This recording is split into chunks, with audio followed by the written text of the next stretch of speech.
उत्तर प्रदेश समेत पूरे देश में इस समय पशुओं में आए वायरस लंपी बीमारी का प्रकोप फैला हुआ है। खासकर यह बीमारी दूध उत्पादन करने वाली गायों में पाई जा रही है।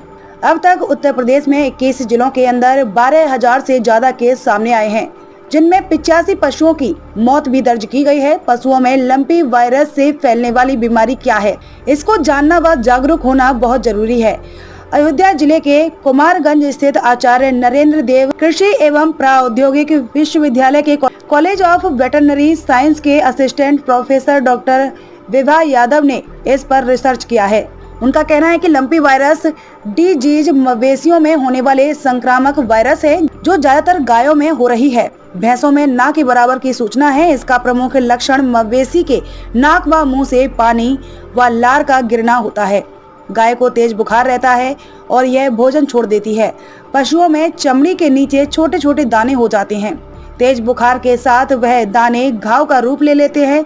यह ज्यादातर मुंह, गर्दन, मला, सह योनि में पाए जाते हैं और जो कुछ समय बाद बड़े होकर घाव से पानी बहने लगता है। यदि किसी मवेशी में लंपी स्किन डिजीज का वायरस पाया जाता है तो ऐसे में सबसे पहले इसकी सूचना नजदीकी पशु चिकित्सालय में देनी चाहिए। साथ ही तुरंत स्वस्थ पशुओं को इन पशुओं से अलग कर देना चाहिए। वहां पर साफ सफाई का विशेष ध्यान देना चाहिए, जिससे मक्खी और मच्छर उन मवेशियों पर नहीं बैठे, क्योंकि बीमार मवेशियों पर मक्खी और मच्छर के माध्यम से स्वस्थ पशुओं में भी यह बीमारी फैल सकती है। इसके अलावा इसका जो मुख्य बचाव है वह टीकाकरण है। पशुओं का टीकाकरण जरूर कराया जाना चाहिए, क्योंकि इस बीमारी में बचाव ही इलाज है। हालांकि लक्षण के अनुसार एंटीबायोटिक दवाइयों का प्रयोग किया जाता है। इसके अलावा अन्य दवाइयों का भी प्रयोग किया जाता है, जिससे मवेशी को इस बीमारी से बचाया जा सके। यदि कोई बीमार पशु की मृत्यु होती है तो उसको उचित स्थान पर गहरा गड्ढा करके उस गड्ढे में दफनाते वक्त पशु के ऊपर चूना डालकर तब मिट्टी डालनी चाहिए, जिससे उसका संक्रमण ना फैल सके।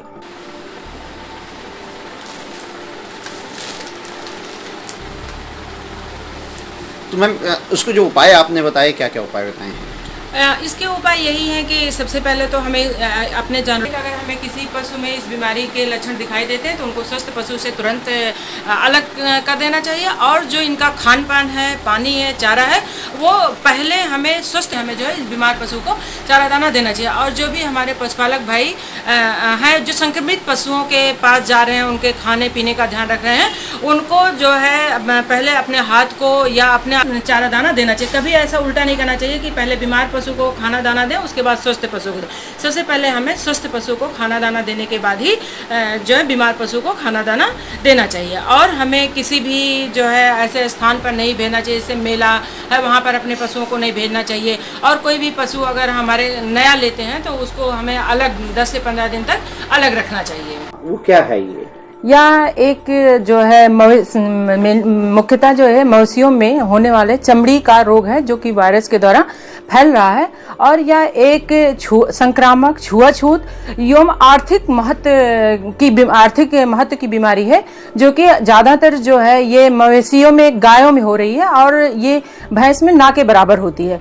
और इस बीमारी में जो है हमारा पशु को सबसे पहले बुखार बहुत तेजी से आता है, नाक और मुंह से पानी गिरने लगता है, लार मुंह से आने लगती है और पशु खाना पीना छोड़ देता है। अगर दूध देने वाला पशु है तो उसकी दुग्ध उत्पादन क्षमता भी बहुत कम हो जाती है और वो जो है सुस्त हो जाता है। और ऐसे में जो है अगर हमारा पशु गर्भ धारण किए हुए है तो कई बार वो बच्चे को फेंक भी दे रहा है। और कई बार ऐसा हो रहा है कि वो बिल्कुल ही जो है अगर बांझपन की भी शिकायत पशुओं में मिल रही है। लेकिन सबसे अच्छी बात यह है कि इस रोग में जो है हमारे पशु की मृत्यु दर बहुत कम है, वो 5% से भी कम है। लेकिन हमारा जो है इस पे हमारी सरकार बहुत तेजी से ध्यान दे रही है, क्योंकि ये जो हमारी बीमारी है विश्व स्वास्थ्य संगठन के अनुसार बहुत तेजी से फैलने वाली बीमारियों की सूची में इसको शामिल किया गया है। अच्छा, किस तरीके की डिजीज देखने को मिलती है जानवरों में?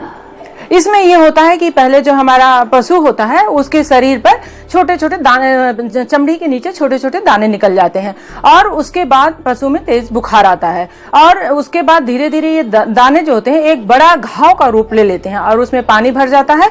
और ये जो दाने होते हैं वो मुख्यतः जैसे मुंह पर या गर्दन के पास और जो मलाशय